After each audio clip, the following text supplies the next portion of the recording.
예, 이번 시간은요 에릭노의 바른 회사 생활입니다. 반갑습니다. 네.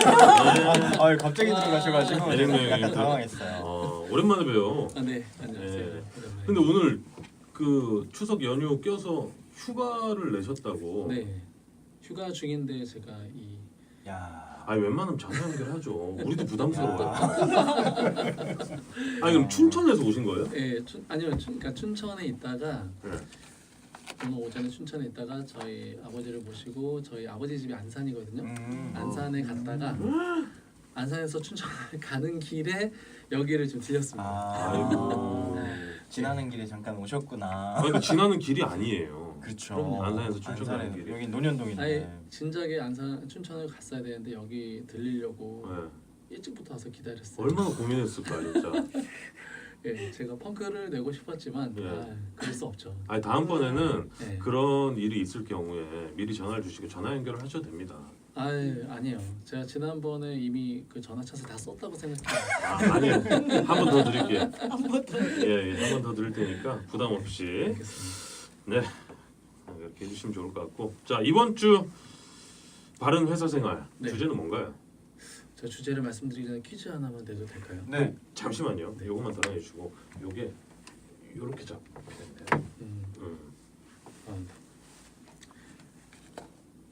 네. 예, 직장인들에게 가장 유용하고 가장 필요한데 반면에 사용률이 가장 저조한 복리후생이 뭐가 있을까요? 잠시만. 다시 한번 질문해 주세요. 아니, 질문을 이해를 못했어? 우리 직장인들에게 가장 필요하고 유용한데 사용률은 가장 저조한 정답. 복리후생. 네. 육아휴직. 어떻게 하셨죠? 와, 내가 그거 하려 그랬는데. 예. 상품으로 뭐 제일 눈치 보이는 거. 그렇죠. 이미 다 공감하시는 문제라 생각합니다. 오늘은 그래서 뭐 이제 워라밸, 뭐 이제 모성보 이런 게 많이 강조되고 보편화되고 있는 것 같긴 하지만 현실적으로 사용이 가장 저조한 육아휴직에 대해서 우리 청취자분들께 가장 유용한 팁들을 좀 드려보고자 합니다. 네. 사실 육아휴직에 대해서는 대부분 이제 기초적인 내용은 다 알고 계세요. 근데 이제 좀 그 내용 외에 좀 우리가 꼭 알고 있어야 할 팁들 좀 드리고자 하는데요. 일단 첫 번째로 육아휴직 사용 자격 요건은 어떻게 되시는지 아시나요? 다 아실 텐데. 아이가 9살 이하여야 한다. 만 8세? 그리고 네. 맞네요. 아이 하나당 1년씩의 휴가를 사용할 수 있다. 네, 자격 요건을 말했는데 기간을 말하시면 안 되고요. 네. 자격 왜 애가 있어야겠지? 네, 뭐 일부 우선은 애가 있어요. 네, 진짜. 지금 뭐 한 절반을 일단 알고 계신데 뭐 요약하면 당연히 아이가 있어야겠죠. 그러니까 아이가 만 8세 이하 또는 18세. 초등학교 2학년 이하이어야 되고요.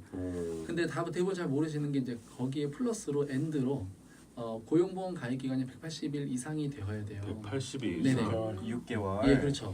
그래서 6개월 이상이 되어야 합니다.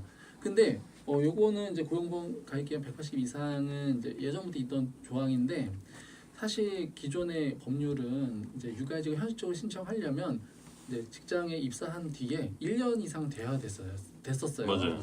근데 최근에 그 법률이 개정돼서 6개월로 이 고용보험 가입 기간과 동일하게 바뀌었습니다. 그래서 8살 이하 또는 초등학교 2학년 이하 그리고 고용보험 가입 기간 180일 직장에 이제 입사한 지 6개월 이상이 되면 육아휴직 신청할 수 있어요. 그럼 육아휴직을 사용할 수 있는 기간은 지금 방금 말씀하셨다시피 이제 1년인데 1년 이하에서 자유롭게 사용할 수 있거든요. 근데 이제 육아휴직을 분할해서 사용할 수 있어요. 아시나요? 네. 네. 1년을 쪼개서 네, 쓸 수가 쪼개서 쓸 있다고요? 수 있어요. 이것도 처음 들어보는데.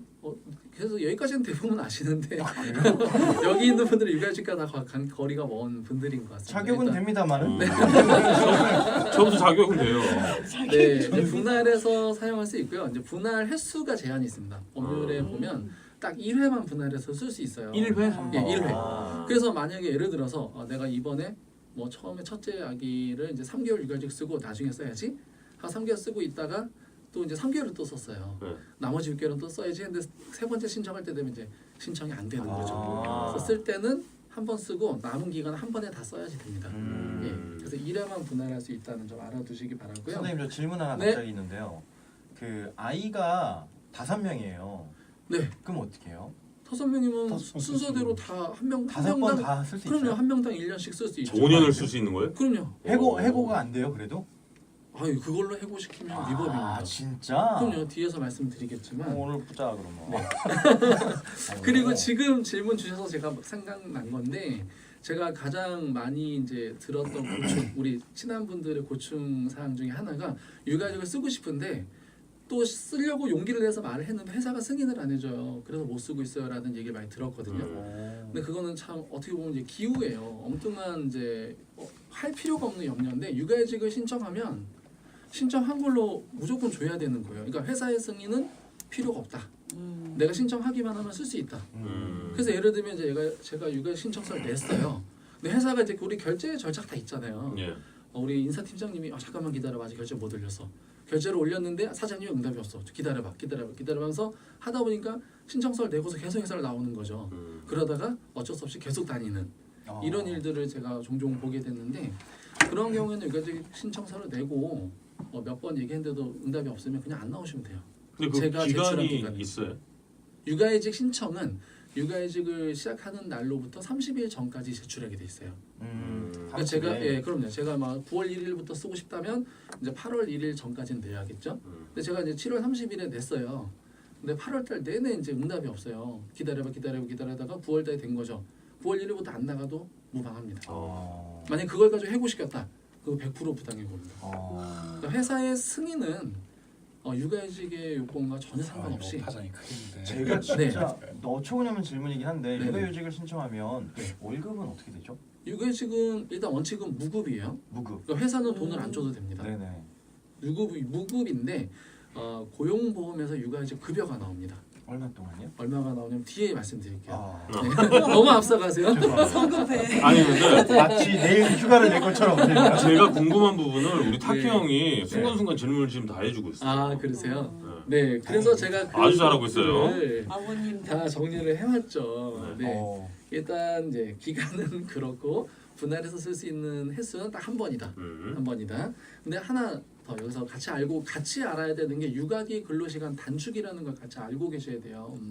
그러니까 육아휴직과 육아기 근로시간 단축은 같은 내용이에요. 같은 내용인데 기준은 똑같다고 보시면 돼요. 그러니까 쉽게 얘기하면 육아기 근로시간 단축은 휴직을 하기가 좀 어려운 분들도 있을 거예요. 근로자 사정상. 네. 근데 꼭 돈을 벌어야 돼. 어. 육아휴직 급여가 너무 적어. 예. 그래서 나는 꼭 일을 해야 돼서 다만 아기를 보기 위해서 뭐 파트타임으로 반일만 일을 한다. 하루 네. 4시간 이런 네. 경우. 그래서 그런 경우는 이제 육아기 근로시간 단축을 쓸 수 있는데 이것도 마찬가지로 신청하면 회사는 무조건 들어줘야 됩니다. 원칙은 그래요. 이거 괜찮다. 근데. 육아기 네. 근로시간 단축. 근로시간 단축. 다만 요것도 요건이 있어요. 요거는 이제 근로자가 뭐 나는 하루에 2시간만 일할게요. 뭐 이렇게 뭐 1시간만 일할게 이런 건 안 돼요. 회사도 어느 정도 업무 연속성이 보장돼야 되기 때문에 조건은 일주일에 15시간에서 30시간 사이로 근로시간을 정해서 다니실 수 있습니다. 15시간에서 30시간 사이. 그러면 일부 월급이 나오면서 그렇죠. 휴가를 쓸 수 있는 그렇죠. 좋은 방식이네요. 3시간에서 6시간 하루에. 그렇죠. 3시간에서 6시간이 되겠죠. 하루에. 그러면 뭐 그 정도면 뭐 업무를 하시면서 동시에 육아도 하시기에 무리는 없을 겁니다. 그럼 급여는 그 거기에 시간에 따라서 비례해서 나옵니다. 예. 아. 제가 8시간 그러니까 풀타임 일했을 때를 100으로 봤을 때 그 줄어든 시간만큼 비례로 줄어드는 거죠. 그래서 만약에 제가 하루에 4시간 근무한다. 그러면 월급이 절반으로 주겠죠. 하루 8시간이 제 법정 근로 풀타임 시간이니까. 그럼 그걸 받고 그 정부에서 주는 급여도 받고. 육아기 근로시간 단축은 정부에서 주는 급여가 따로 없어요. 아 그래요? 네, 없어요. 근로한 만큼 돈을 받기 때문에 다만 시간의 혜택을 주는 거잖아요. 그래서 네. 그에 대한 보전은 따로 안 해줘요. 예. 다만 육아직 급여보다는 급여 수준이 아무래도 높겠죠. 그럼 제가 또 그 드는 궁금증 하나가 네. 그냥 이 육아기 근로시간 단축을 쓰지 않고 네. 100% 이제 육아휴직을 썼어요. 네. 그러면 정부에서 돈이 나올 거 아니에요. 어느 그렇죠. 정도. 나오죠. 그걸 받고 내 생활이 좀 부족하다 싶어서 투잡을 뛰는 거죠. 네. 그래도 상관없나요? 투잡을 뛰는 건 이제 결론적으로 말씀드리면 안 됩니다. 안 돼요. 네, 안 돼요. 현금으로만. 그걸 신고되는 건 아닌다는 뜻이. 신고는 다만 안 걸리고 하는 건 뭐든 됩니다. 아, 네. 신고는 걸리지 하지 마세요. 않겠죠. 걸리지. 갑자기 또 말씀하셔서 뭐 비슷한 문제인데 좀 알고 계셔야 될 것 같아요. 최근에 이제 판례 유사한 판례가 있었는데 예. 근무를 한 건 아니고요. 육아휴직 동안 아이를 부모님께 맡겨놓고 해외여행을 갔어요. 그게 부모님이 상관 있나? 해외여행을 근데 하루 이틀 간 게 아니라 한 달, 두 달을 간 그건 거죠. 여행이 아니죠. 못된. 그러면 네. 그 해외여행 간 기간 동안 육아휴직 급여가 나오잖아요, 그렇죠? 네. 그래서 업무도 안 하잖아요. 근데 육아를 한다고 휴직을 냈는데 육아를 안 하고 여행을 간 거죠.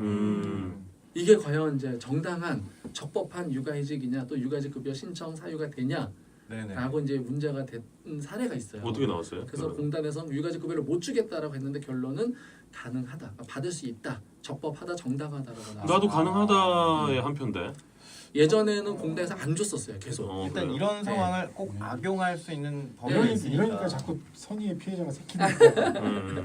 예, 근데 이제 만약에 이 기간이 상당히 길어진다면 그거는 이제 불가능할 겁니다. 네. 예, 근데 기간이 좀 상당한 기간 내에서 좀 짧고, 그다음 그 기간 동안 육아가 사실상 이제 가능했고, 좀 원격이지만 뭐 이제 부모님이나 친지분들께 맡겨놓고 해서 어느 정도 가능했다, 무리가 없었다라고 보아서 그 사례는 네. 그래서 이제 적법하고 정당하다라는 판결이 나오기도 했었어요.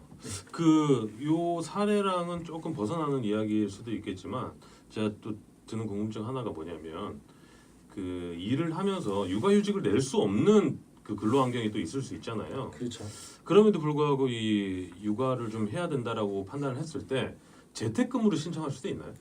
재택근무는 회사의 재량입니다. 그러니까 아. 재택근무를 신청할 수 있다라는 법률 조항은 없어요. 그래요? 다만 요즘에 회사들이 이 52시간 제도 때문에 선택적 근로시간 플렉서블 타임제라고 하죠. 그거하고 재택근무를 같이 병용해서 많이 사용하는 것 같더라고요. 그래서 회사에 재택근무 제도가 많이 있는 경우는 가능하겠죠. 근데 그걸 회사가 꼭 부여해야 할 의무는 없습니다. 의무는 없다. 네. 사장 재량이다. 네, 사장 재량. 예, 알겠습니다. 마지막으로 하나만 짚어주시고 네. 마무리하겠습니다. 그럴까요? 네, 그리고 나머지 지금 네. 준비해온 그 나머지 많은 것들은 네네. 패션쇼 홈페이지에 알겠습니다. 그래서 들어가면 확인할 수 있고요. 너무 날로 먹는 거 아닌가 싶은데요. 제일 중요한 거 하나만 짚어주시죠. 제일 중요한 건 사실 돈인데 육아휴직 급여 금액은 다 알고 있으시니까 네이버만 몰라요. 찾아보면 아시거든요. 아 그래요? 그거는 이제 찾아보시. 제가 제일 중요한 거 잘 모르시는데 정말 중요한 거 어. 하나만 말씀드릴게요. 네. 육아휴직 기간 동안은 뭐 어떤 사유로도 해고를 할 수 없습니다. 애가 많아야 돼. 예. 그래서 실제로 제가 경험한 사례인데 저희 고객사에서 이런 사례가 있었어요. 그러니까 어떤 이제 재무 담당 부서인데 거기 이제 돈을 좀 이렇게 유용하거나 횡령한 이제 혐의가 포착이 됐어요. 조사를 딱 들어가려고 하니까 이 여성분이 마침 자녀가 있었고 요건이 돼서 육아휴직 신청을 한 거예요. 어허. 천재다. 네. 그 육아 신청해서 바로 들어갔죠. 근데 조사 기간이 이제 걸리잖아요. 왜 입증을 해야 징계를 하거나 뭐 조치를 할 수 있잖아요.